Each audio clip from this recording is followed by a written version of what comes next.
Hello. Welcome to the Smile Revolution, raising awareness to the healing power of a genuine smile. Now, you can see down here, if anybody's going to watch live, I never know. Well, usually I have people watching live. If not, replay. There's always in demand.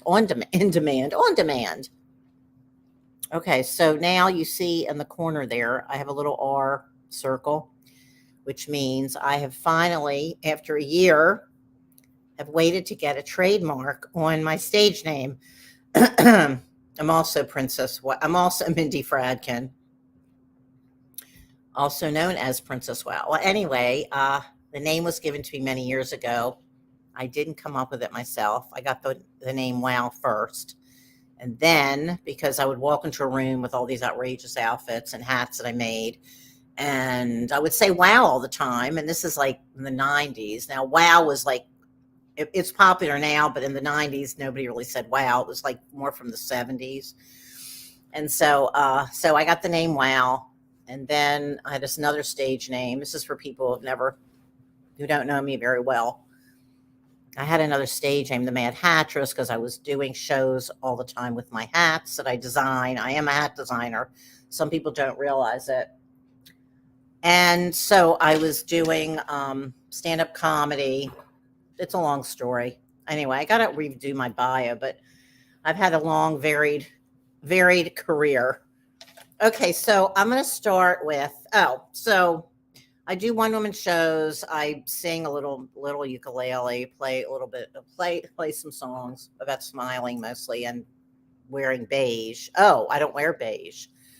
I'm going to play actually the song Beige tonight. I'm not going to play it. I'm going to have John Cruth, who wrote it. I have it recorded. I'm going to actually play it a little bit.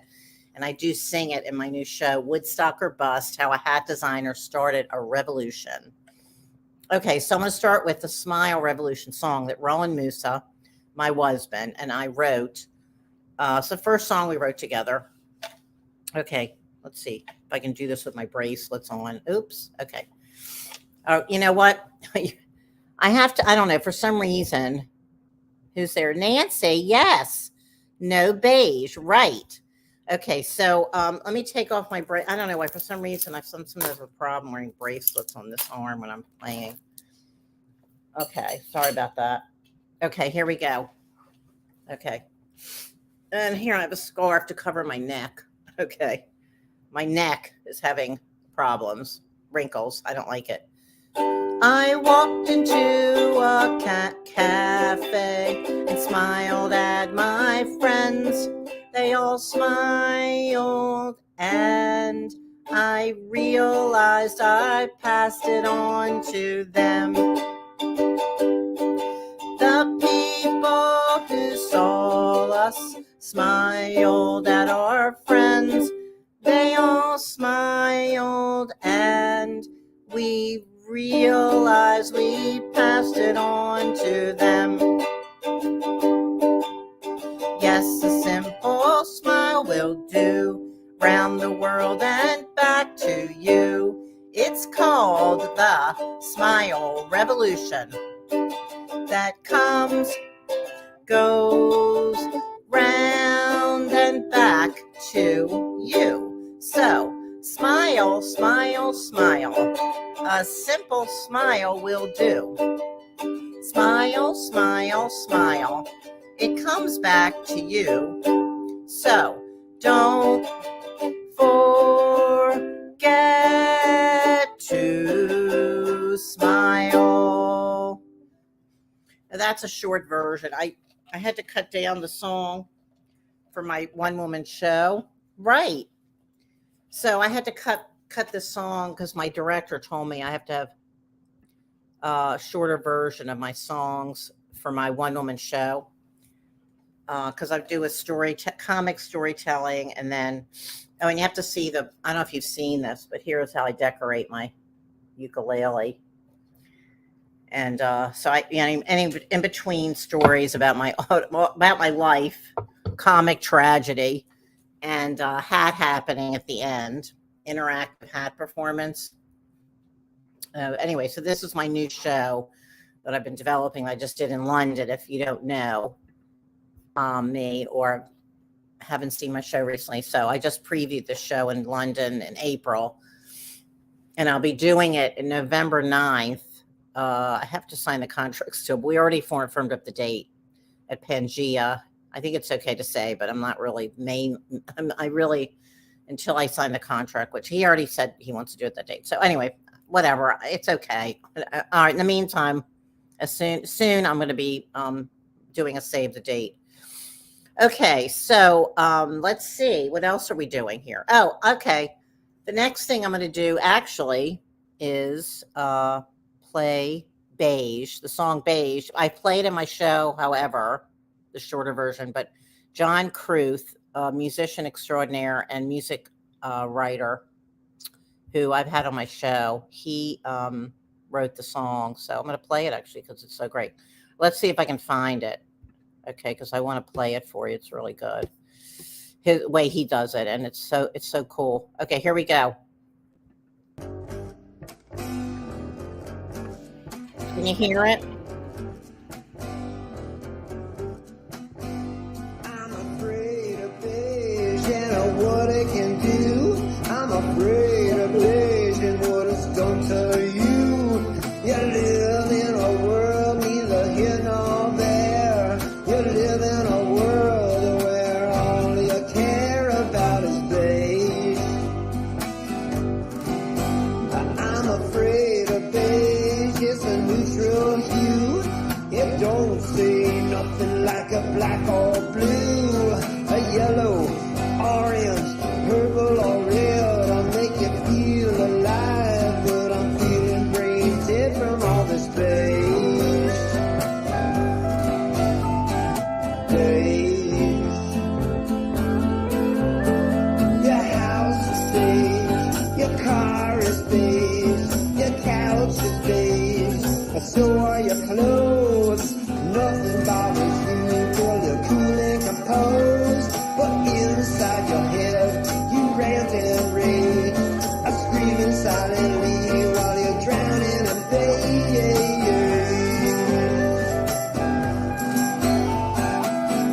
Everything is gonna be just fine now. Everything is gonna be alright. All you needed was a little brown now, a little brown and a whole lot of white made beige. Gold shows that you got money, a gray shows that you got AIDS. Nobody's agreeing with them there. You lock yourself inside a cage. I painted beige, beige.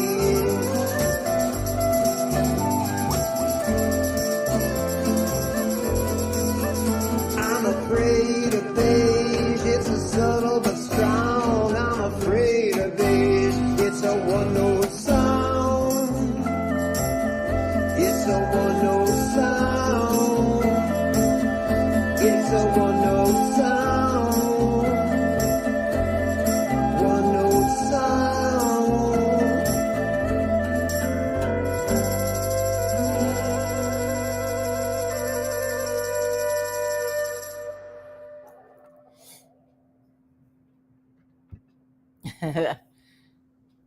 Oh, whoops, wait a minute.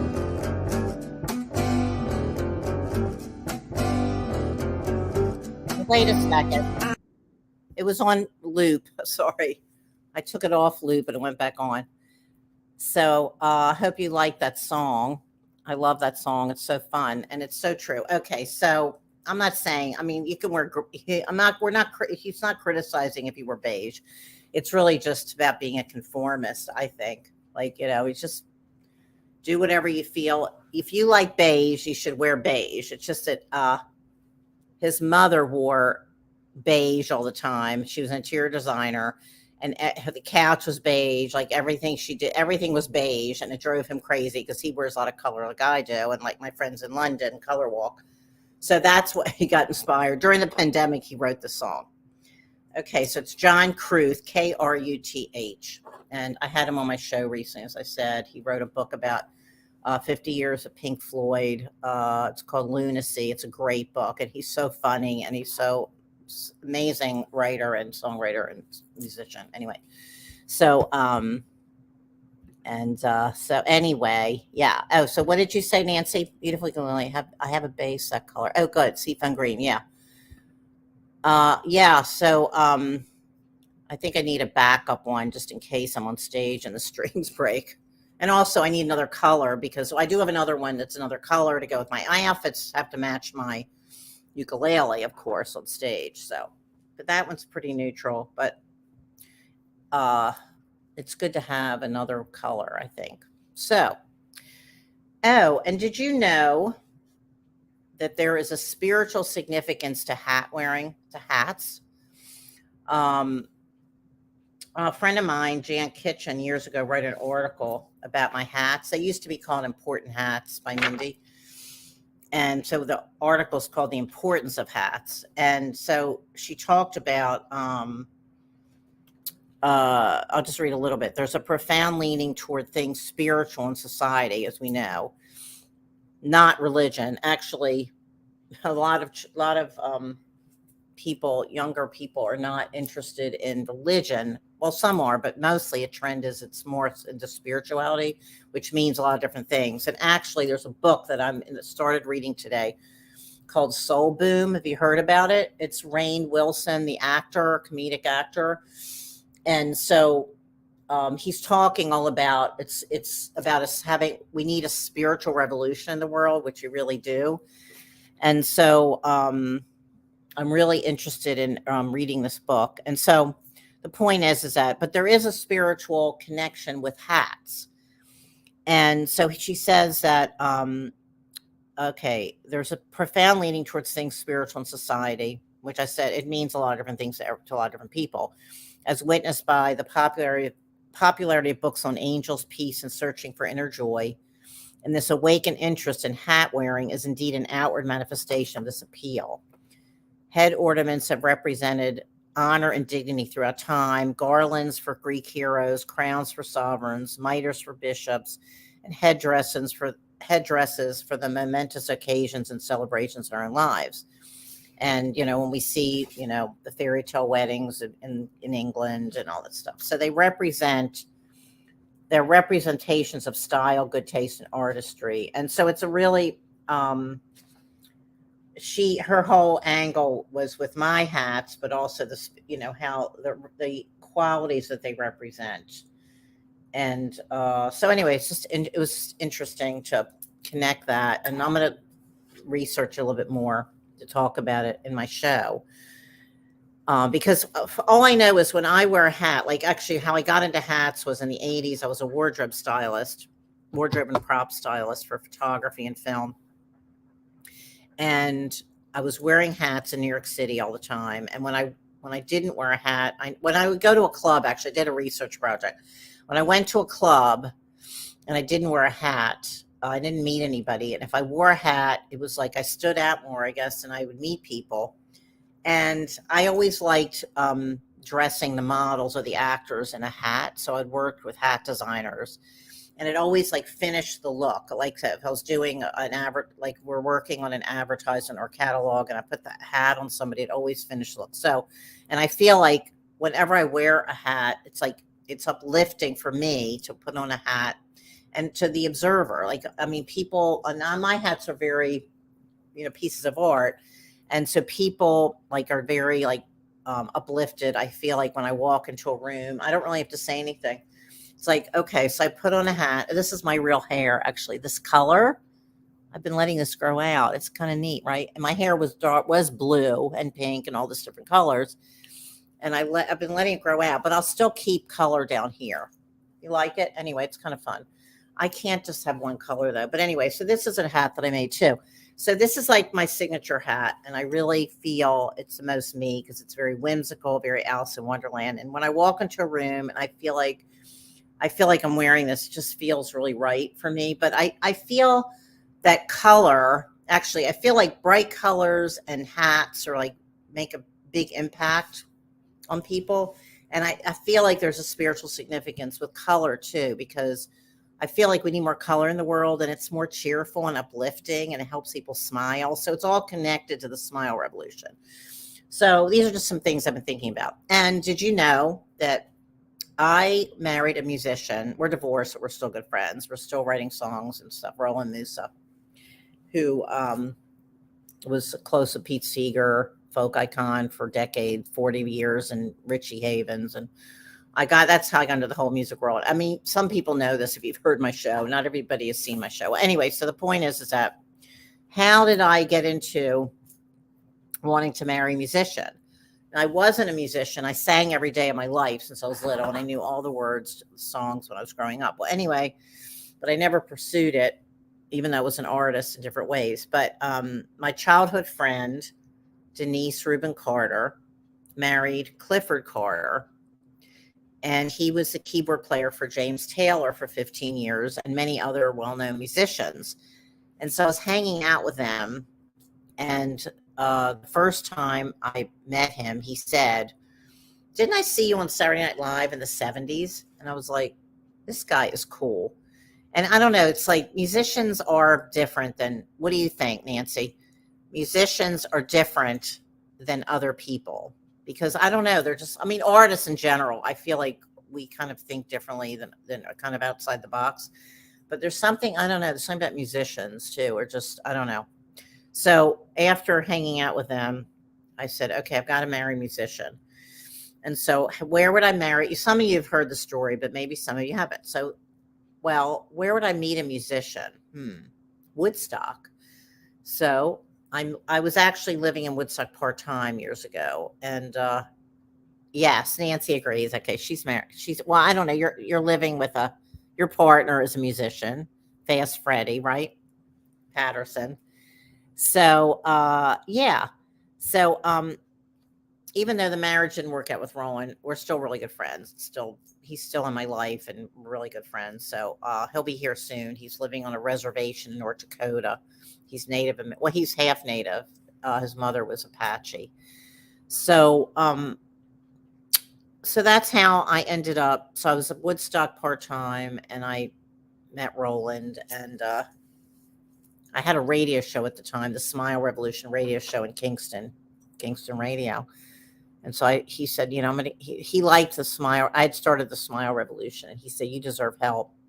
And so he said, I'm going to get Pete Seeger and Richie Havens on your show. And he did.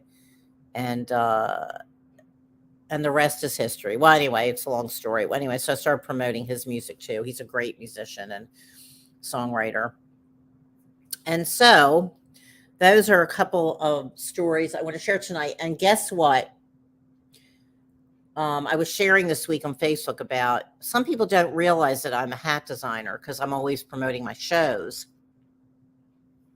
Oh, Nancy's okay. Let's see, Nancy.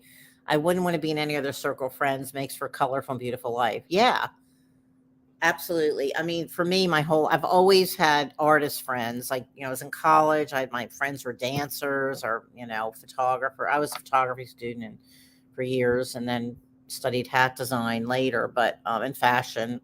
But I've always had artists in my life since, well, probably teenager, high school. And so, but I am in the music world a lot. I do promote a lot of musicians on my show, and I don't know. I do really. And so then now, because of pandemic, I never played an instrument except singing. Roland got me into singing on stage. And then in the pandemic, since he moved out west, before I didn't have to play because he would play the guitar or other instrument. And then I had a ukulele and I started learning. And then, so it's been really good for me. And then he left guitars in the garage. And so I've been learning guitar, not ready to play that on stage. But anyway, so that's it. So let's see. So I was posting about my hats on Facebook the other day because I'm in a hat show. I'm in an art show, and a couple of my hats are going to be on display in Woodstock at the Christian Science Church.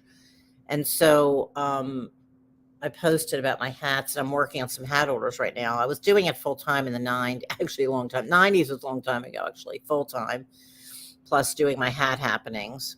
And my friend Liz Amadio, who's a theater director, she said she was at one of my hat happenings years ago, and I was being interviewed on a Japanese TV show, and I was doing a hat happening, and she said the other day, the hat happenings are still my all-time fave. I'm like, and she's a theater director, and she's got a whole group of actors she works with, you know, and she thought it was one of the most fun things she's ever been to. So I hope you all can come who are anywhere near New York City in November. I hope you can come to my show, because there'll be a hat happening in it. And that's, let's see, what else am I doing tonight? Oh, my joy jar. My joy jar. Okay, where? I made a joy jar.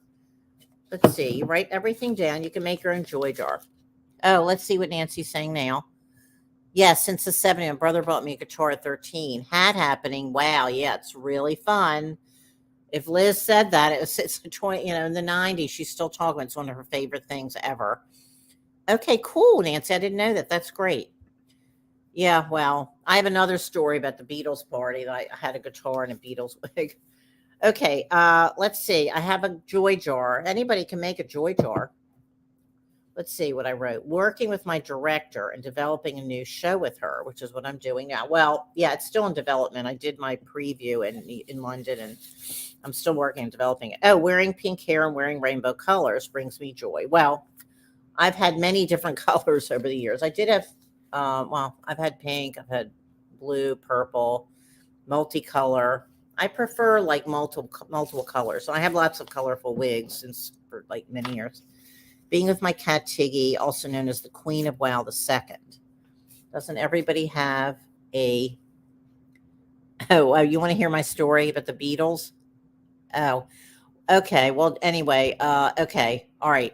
So let's see. I was in fourth grade when the Beatles came to America on the Ed Sullivan Show. And that year I had for my birthday, I had a Beatles party.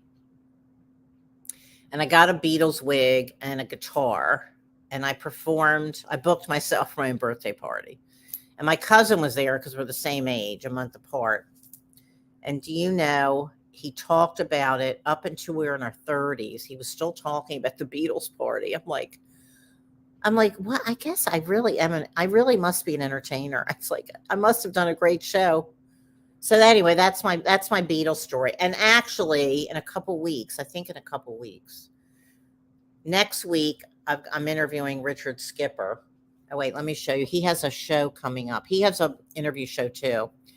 And I'm interviewing him actually, and he'll be on next Monday night at 8:00, Richard Skipper.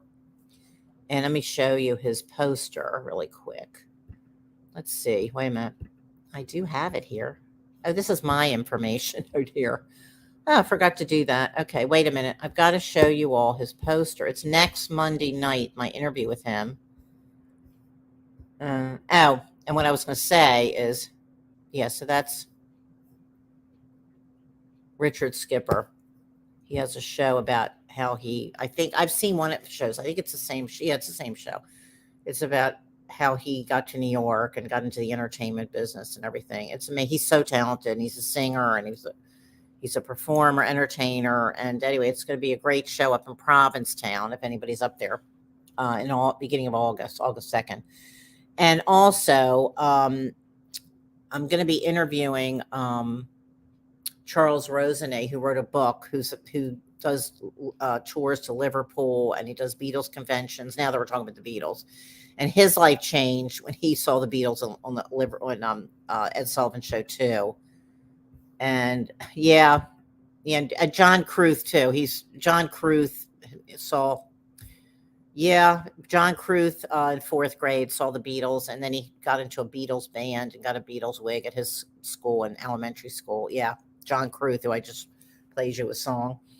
Yeah, so anyway, so I'm going to be interviewing Charles Rosenet, who wrote a book, who's always been into the Beatles and doing conventions and DJ and everything about the Beatles for decades. And so he wrote a book during the pandemic about the top 10 Beatles lists. Anyway, it's all kinds of stories of people connected to the Beatles.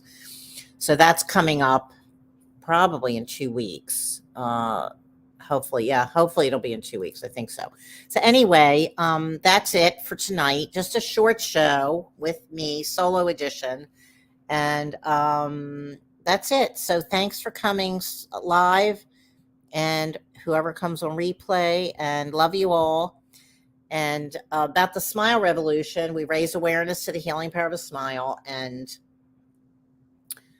there's lots of challenges on the planet. We do need a spiritual smile revolution, more joy and more genuine smiles, more love, and being grateful helps smiling. And